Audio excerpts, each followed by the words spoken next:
Well, hello, and welcome back once again to the Sage's Library. I am, as always, your humble sage, Trevor DeVal. Thank you so much for joining me here today. We're going to do something a little different today. Today, I'm not talking about a specific game that I have experience with in my many years of experience of playing and running all kinds of role-playing games. No, today we're going to talk about a tool that we used back in the 80s to find out about all the games in existence. And that tool was the magazine. In this case, we're talking about Dragon Magazine, which was a publication of TSR, the Game Wizards, the company that released D&D back in those days. And White Dwarf Magazine, which was the Games Workshop magazine. This was how we discovered new games back in those days. Of course, there was no internet, there was magazines. So I remember leafing through these magazines and seeing advertisements for all these other companies' games. That's how I found such wonderful games like Warhammer Fantasy Roleplay. That was an advertisement in a TSR-owned publication. Today, that sounds crazy. Like, can you imagine WotC advertising somebody else's product? Not gonna happen. But back in those days, it did happen. And in fact, I will show you the exact advertisement that I'm talking about that originally got me interested and aware of Games Workshop's product, Warhammer Fantasy Roleplay First Edition. It was fascinating in that all of these companies were advertising everybody else's games. Of course, they needed revenue sources, so it's no real surprise there. We talk about today we're in a golden age of role-playing games, and that is absolutely true. You could find a game for everything. But it was also true back in the early 80s. There was role-playing games for every conceivable property, and every conceivable original idea had a role-playing game that went along with it. And we found out about all of these things because of these magazines. There was like this feeling, and I don't know if this is true, but I certainly felt this. There was this feeling of like camaraderie. There was this feeling like rising tides would lift all boats. And that if we all found out about the entire world of role-playing games, that would just help the industry as a whole. And that is certainly something that I still believe. That's why I do the Sage's Library, because I'm trying to introduce viewers who maybe have never heard of these kind of games, to introduce them to the fact that these games exist, and that if they want an experience outside of the sole experience of the game that maybe they've had through D&D or whatever, that there are so many options. That's the whole point of this particular show. So let's take a little trip down Amnesia Lane and have a look at some Dragon magazines and White Dwarfs and whatever else I pull from the ancient files of the Sage's Library. Before we begin, guys, just a quick note. If you do want to help support what I'm doing here in the channel, the quickest and easiest way to do that is by signing up for the newsletter. If you go to memyselfanddie.com/newsletter, you can sign up there. It gives you all the latest news and what's going on behind the scenes. It costs you absolutely nothing, and it's a real big help for me. So if you do want to help out, please do consider doing that. And of course, if you want to help support us on Patreon or through the YouTube channel memberships, the links for all of that are in the description below. But now let us begin our exploration of that wonderful gateway to adventure, which was all of those old role-playing game magazines. So I've pulled a bunch of random magazines from my vast collection just to give you a sense of what things were like. So we're going to start with White Dwarf. This particular issue, this is an old one. This one is back in the days when White Dwarf was really just kind of getting started. It's only number 30, and it was worth 75p. What a bargain. 75p for an entire magazine. Oh my God. Obviously printed in England, but available in the USA, Canada, Australia, and such. So if we have a little peep here, you can see right away that they are advertising not only Games Workshop stuff, but Traveller stuff, which was made by Game Designers Workshop, and of course, RuneQuest. Now, back then, RuneQuest 3rd, which I think is what this version is, was produced over in the UK by Games Workshop, so it makes sense that they would really advertise that. Over here in North America, it was produced by Avalon Hill. I'm not sure if Games Workshop actually released a version of RuneQuest 3 in North America or not. Maybe somebody out there who knows could tell me, but I certainly only remember Avalon Hill doing it. In fact, my version, or my copy of RuneQuest 3 was Avalon Hill. Anyway, so lots of advertisements, lots and lots of advertisements. And as you can see, there's advertisements for game stores and for battle maps and all kinds of, tchotchkes and knickknacks you can use at the table, which is always very good. Miniatures, all that kind of stuff. Asgard Miniatures, Nottingham's foremost fantasy and science fiction shop in Nottingham. I wonder if that was a precursor to the Games Workshop store. I don't actually know, because this issue was released in April, May of 1982, so things were pretty new in the Games Workshop area. Citadel Miniatures, I have a bunch of Citadel Miniatures.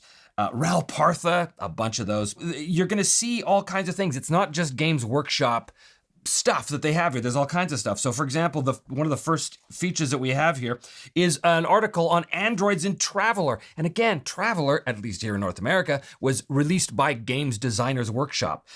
I don't know if there was an affiliation between Games Workshop and Games Designers Workshop. I don't think there was, but maybe there was. But certainly my perception of things back in the 80s when I was looking at these things was, wow, everybody's advertising each other's stuff. We didn't really draw a distinction between oh, that's a TSR product, or oh, that's a Games Workshop product. So they are totally separate things. Back then, when we were kids, it didn't matter. It was all just role-playing games, and we all just loved it. And this was the place to come to find out about all the different games. I'd never heard of Traveler until I discovered it in the pages of these kind of magazines, you know? So here we look at this, Designing a Quasi-Medieval Society for D&D. This is a Games Workshop publication doing an article about D&D. But this was early days, right? This was early days. And then we have Unarmed Combat in RuneQuest. So we go from Traveler to D&D to RuneQuest, all over the map here. Thieves World. We talk about Thieves World, which was produced by Chaosium, and this looks like a review of Thieves World. So cool. Champions, the superhero role-playing game. It's a review on Champions. It's great. Everyone's talking about each other's stuff. This is a short story. It looks like we saw a lot of that, a lot of prose writing in these magazines back in the day. And then we have an adventure. This is an AD&D adventure, again in a Games Workshop publication. Today, that would be unheard of. But back then, in 1982, it was a different world. Ideas for Traveler. Tunnels and Trolls information. A completely different game now, talking about this stuff. New spells for D&D. What else do we have here? A bunch of advertisements, ads for various things. Dark Age Warfare Reenactment Society is looking for members. So cool, so cool. This was all before the internet, folks. This is how we did things back then. More advertisements. An advertisement for the Thieves World RPG. There it is. And also Call of Cthulhu, an advertisement for Call of Cthulhu. A couple of game stores and various publishers that are advertising things. Again, a big full-page spread for Traveler supplements, and then just more stuff. And these are supplements and games that I have never even heard of. Cosmic Encounter, the science fiction game for everyone. Boy, that was a big hit, right? We all have a copy of that on our shelves, don't we? Amazing. That's what I mean. It was a golden age. There was so many games, just like there is today, except back then, this was how we found out about them. This is a slightly later version of White Dwarf. This one is from 1987. So by this time, White Dwarf had started to sort of narrow the field a little bit. They were still advertising other stuff, but you typically didn't find a lot of adventures for other game systems and stuff, but it still occasionally happened. Like here we can see there's some information on Warhammer Fantasy Roleplay, which of course was a Games Workshop thing. Demons, this is a supplement for RuneQuest 3, but again, that was a Games Workshop published product in the UK, so it made sense that there'd be stuff here. Not so much with the D&D stuff anymore. We do have Judge Dredd. There was a series of adventures they did for Judge Dredd, and I don't remember who produced Judge Dredd at the time. I think that was also Game Designers Workshop. I could be wrong. I don't actually remember. Maybe it was Games Workshop. Who's to say? But nonetheless, you still have a bunch of advertisements for other games and such in here, like the advertisements for the Lone Wolf Adventures. These were kind of like the choose your own adventure stuff, right? But more gamey. An advertisement for Paranoia 2nd edition, which was also, this was West End Games, but also Games Workshop. So maybe Games Workshop actually handled a lot of the stuff in the UK in that time. I was in Canada at the time, so I don't know what the situation was up there in the UK, but nonetheless, you get all kinds of cool stuff in here. Now, I do want to have a look at this. This is a Dragon magazine. This particular one is from March 1987. So right away, the first thing you see is an advertisement for Citadel Miniatures, which does have the TSR logo on it. So maybe TSR was carrying Citadel Miniatures over here in North America. But we also have a big full-page spread for ICE, Iron Crown Enterprises. These are the guys that did Middle-earth role-playing, as well as Rollmaster and Space Master and all kinds of cool stuff like that. We have a big section on Druids for AD&D here. Dragon Magazine had all kinds of stuff. But look, a big advertisement for Traveler 2300, Games Designers Workshop. There they were. And look at this, the original Bruce Lee martial arts game. There was a game for everything. Night of the Ninja reality role-playing game. Back in the 80s, oh, ninjas were the thing, man. Ninjas were the thing. We all wanted ninjas. And there was a game corresponding to that desire. Steve Jackson Games, Ogre, that particular game, there's an advertisement. Lots of D&D stuff, advertisements for White Dwarf subscriptions. So Dragon Magazine advertising White Dwarf. Strange time, a wonderful time, a magical time. Recon, the revised Recon. This was a Palladium game, if I recall. Yes, this was like a Vietnam kind of Palladium game. All kinds of good stuff in here. And this is what I wanted to show you guys. This was the original ad spread that turned me on to Warhammer Fantasy. Right around this time, this was 1987. This is about the time that I discovered this.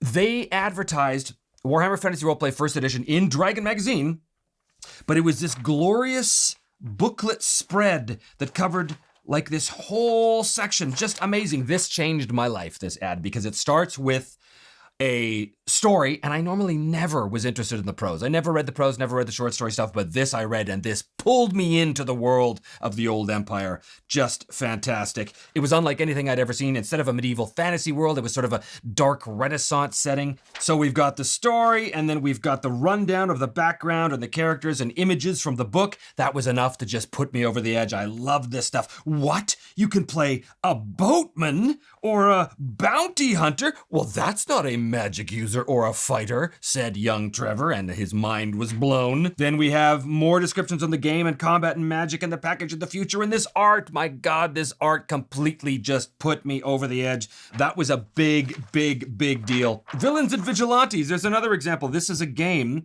It's a superhero role-playing game where you basically turn yourself into a superhero. I have a copy of it in the Sage's library. Anyway, so it goes on and on and on, but you get the idea, right? There was all kinds of good stuff in here, and everybody was advertising everybody else's stuff like that. Right in the back, there was a big old Space Master ad, full page spread right there, back when Iron Crown Enterprises was the thing.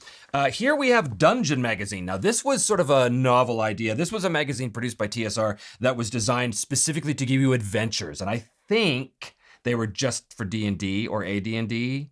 Or both. I don't think they did adventures for other game systems in Dungeon, but I could be wrong. I had like the first 6 issues, I think, as subscription. This is the very first one. This was 1980, I want to say 5, maybe 6. Looks like 1986. But look at this. TSR owned the Lankmar franchise. They released this incredible supplement called The City of Adventure, which I have and I've used many times, and I should do a Sage's Library on it because it's fantastic. What an incredible supplement. But this is just a series of adventures that people could submit to TSR, and they would get chosen and then, published here in Dungeon Magazine. So this was a great resource too. Here we have Warlock. This was the Fighting Fantasy magazine. These magazines were typically like, Maelstrom, a whole thing on Maelstrom by Alexander Scott. This was a great D100 game back in the day. I think you can still get it on Drive-Thru RPG, I want to say. Fantastic stuff, sort of set in like a musketeerish kind of setting. Anyway, so yeah, Fighting Fantasy, of course, you had your obligatory comic strips, you needed those. But Fighting Fantasy was essentially a series of adventures, right? And it told you how to play, and then there was the adventures and the big old map of the area. And this, I think, also was the map that would be in the Sorcery series, which was a series of 4 Fighting Fantasy books. All great stuff. So that was Warlock. And this, I just wanted to show you because this is a real artifact from the Sage's Library. This, as you can see it's had some use. This is the very first Dragon magazine that I bought with my own money. This was from July 1983. This was issue number 75, July 1983. But right away, if we open it here, look what you see. Look what you see. You see an ad for Harn. This blew my mind in 1983. The Harn World ads, they were all over Dragon magazine, and it just pulled me in. I bought Harn immediately based on the strength of these ads. It was so magical. And then a full-page ad, once again, for Rollmaster in a Dragon magazine. There it was. This was just so cool. This one goes on to talk a lot about the devils of the hells, and it gave all kinds of like stats on the archdukes of hell and things like this. What else about this? This was so cool. So cool. There was adventures, Chivalry and Sorcery. Look at this. There's an ad for Chivalry and Sorcery. This must have been the first or second edition. And look, guys, look at this. The Egyptian Trilogy, a 3-episode adventure module for use with Man, Myth, and Magic, a role-playing game of man's greatest adventures. Where's that today? Who still has a copy of that? I would love to see if such a copy exists anywhere for that particular game. Fantastic. Star Trek miniatures.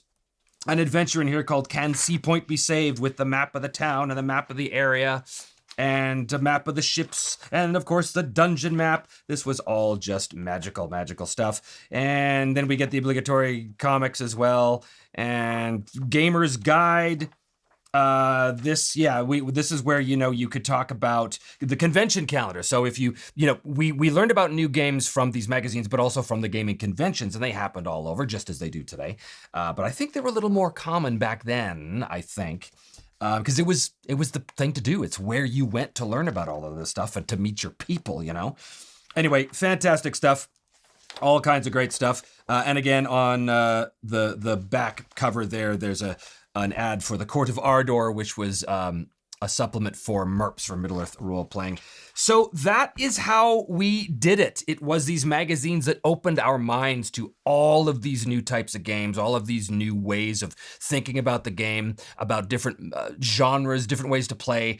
These magazines really were the gateway for me to everything you have seen in the Sage's library. If it wasn't for these magazines, I would never have discovered half of the games that now still sit upon my shelf. So I thought it was a worthy cause to give you a little peek into what those magazines were like. And for those of you who do remember those magazines, by all means, in the comments below, let me know your thoughts or memories of such things. Did these magazines open up new worlds of fantasy or sci-fi exploration for you as much as they did to me? By all means, let me know in the comments. Otherwise, thanks for joining me, guys, and we will see you next time on the next Sage's Library.